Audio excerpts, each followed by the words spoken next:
Membahas peran mengenai birokrasi dan strategi kantor Kesyah Bandaran dan Otoritas Pelabuhan KSOP kelas 2 Tanjung Pinang dalam keamanan serta keselamatan laut. Jadi sebagai salah satu pintu utamanya dalam kami kesini, kami ingin bertanya mengenai peran birokrasi tersebut. Saya Maharani dan teman-teman saya di Eka Prativi ada Dea Pratama dan Halim. Di sini kami langsung saja ingin bertanya ke Bapak dan akan kami sampaikan ke judul Eka Prativi. Silakan. Kenalkan, nama saya Juliana Eka Prativi.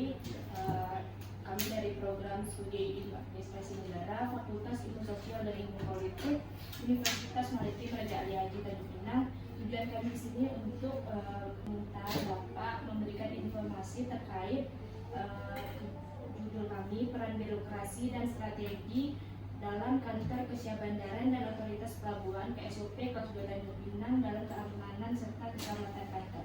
Untuk pertanyaannya yang pertama, bagaimana peran birokrasi di kantor Kesyah Bandaran dan Otoritas Pelabuhan KSOP kelas 2 Tanjung Pinang beradaptasi dengan perubahan regulasi terkait birokrasi di sektor pelayaran, terutama di era pasca pandemi COVID-19, Pak? Baik, saya coba menjawab, tapi sebelumnya saya memperkenalkan diri terlebih dahulu.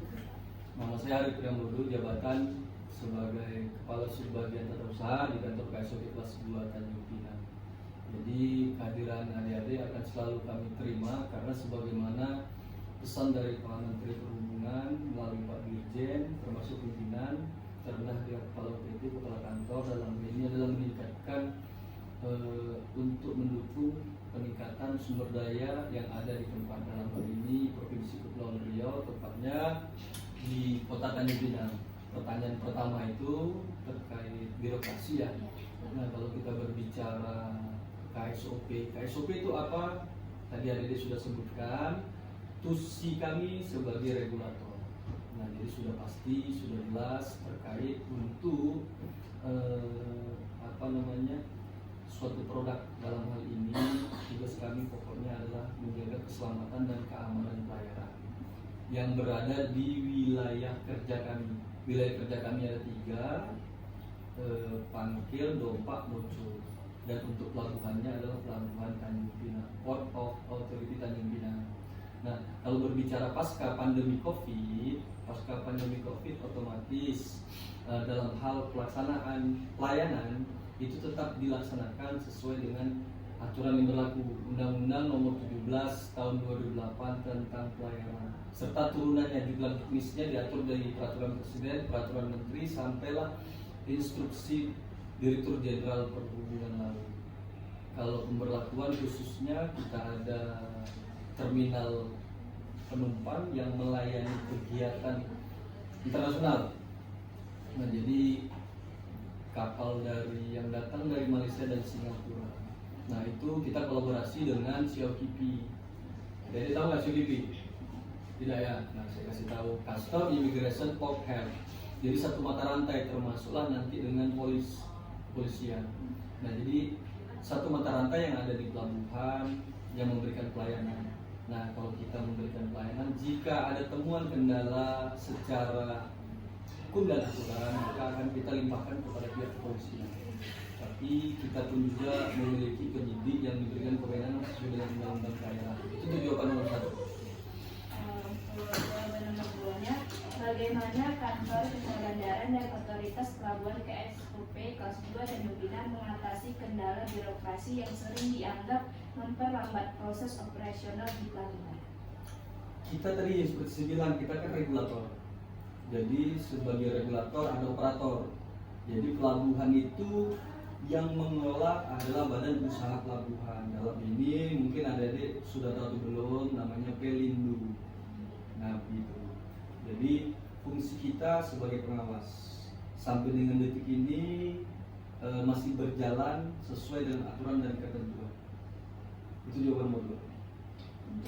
Soal nomor 3, dalam konteks governansi publik, bagaimana kantor Kesia Bandara dan Otoritas Pelabuhan KSOP kelas 2 Tanjung Pinang berkolaborasi dengan lembaga pemerintah lain untuk meningkatkan kinerja pelabuhan dan keselamatan pelayaran? Ya, tadi juga sudah saya sampaikan secara umum. Jadi pastinya sesuai dengan Undang-Undang 17 bahwa KSOP dalam hal ini Syahbandar sebagai fungsi lead tertinggi di pelabuhan. Nah di bawahnya yang ada keterkaitan tadi seperti yang disampaikan adalah kepabeanan atau orang tahu namanya biaya dan cukai. Ada karantina kesehatan pelabuhan, ada imigrasi, ya kan? Tadi. Nah itu fungsi penyelarasan, koordinasi, komunikasi itu berjalan baik. Salah satunya adanya WA resmi ke seluruh instansi stakeholder yang terkait di pelabuhan. Sampai dengan hari ini koordinasi berjalan baik dan belum ada irisan.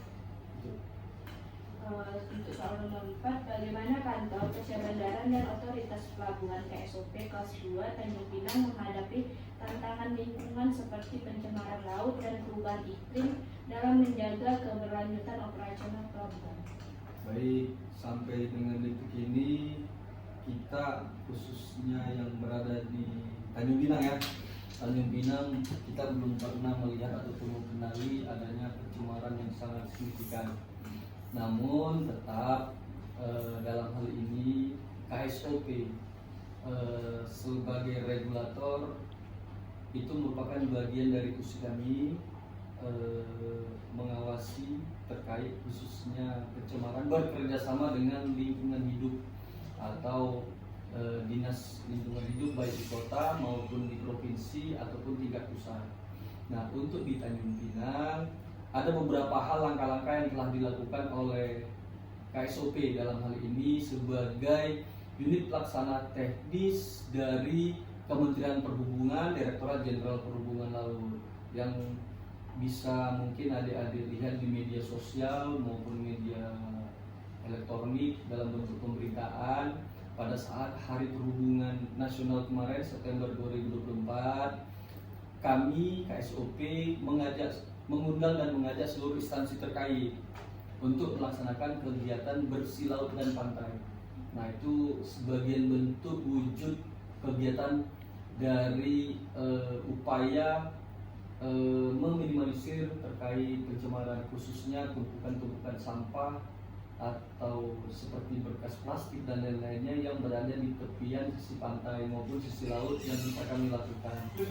Nah namun kalau berbicara pencemaran, pada prinsipnya sudah ada SOP-nya, sudah ada tim reaksi cepatnya, dan kami pun bekerja sama juga nanti dengan kantor pangkalan PLP kelas 2 Tanjung Uban yang memiliki peralatan oil boom sebagai alat untuk penanggulangan atau pencemaran terjadinya jika terjadi tumpahan minyak yang berada di pelabuhan atau sisi pantai. Untuk soal nomor 5, apakah ada strategi untuk menghadapi persaingan global khususnya terkait daya asing pelabuhan dan keamanan maritim yang dibuat oleh kantor Kesia Bandaran dan Otoritas Pelabuhan KSOP kelas 2 Tanjung Pinang? Apa tadi? Intinya? Strategi untuk menghadapi persaingan global. Kalau berbicara persaingan global kan kita regulator tadi saya bilang kan. Nah jadi kalau untuk terkait pelabuhannya itu Pelindu. Nah kita sendiri sebagai contoh di Tanjung Pinang ini ada satu pelabuhan yang sudah comply ISPS Code. Tahu belum nama ISPS Code? International Port Security Code. Jadi aturan yang berlaku secara internasional sesuai dengan International Maritime Organization IMO. Nah jadi kalau berbicara itu ada pelabuhan yang sudah komplain, sudah safety dari sisi keamanan, dalam hal ini security-nya yang sesuai dengan ketentuan internasional. Kalau itu tidak terpenuhi, otomatis mereka tidak akan pernah bisa masuk. Contoh kapal penumpang. Kalau Tanjung Pinang ini kalau berbicara internasional, kapal penumpang dari Singapura dan Malaysia yang masuk ke Provinsi Kepulauan Riau, dalam ini Tanjung Pinang di Terminal SBP yang internasional. Tidak. Oke, pertanyaan selanjutnya saya serahkan kepada Ya, silakan. Jadi untuk pertanyaan selanjutnya, seberapa besar sih dampak teknologi informasi terhadap percepatan dan transparansi proses birokrasi di kantor pengelola darat ini dan otoritas pelabuhan KSOP kelas 2 Tanjung Pinang? Oke, seberapa cepat?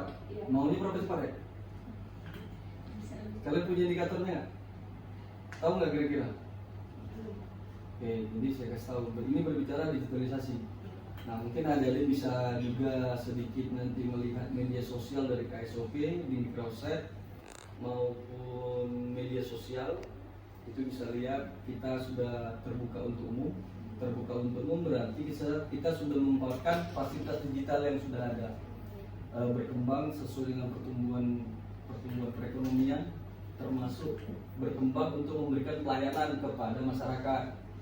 Dalam hal ini mungkin tadi kalau sempat adik-adik melihat di ruang pelayanan, di situ tadi di depan adik-adik sudah kebaca belum unit pelayanan publik, ya kan? Jadi KSOP Tanjung Pinang satu dari 265 OPT yang melaksanakan pelayanan melalui digitalisasi. Dan pada saat di awal tahun 2010 atau apa, kita menjadi pelayanan publik yang menggunakan digitalisasi terbaik dari 296. Terakhir 2023 akhir kita masuk 10 besar. Nah, untuk media sosial di Kepulauan Riau khusus perhubungan laut KSOP nomor 1.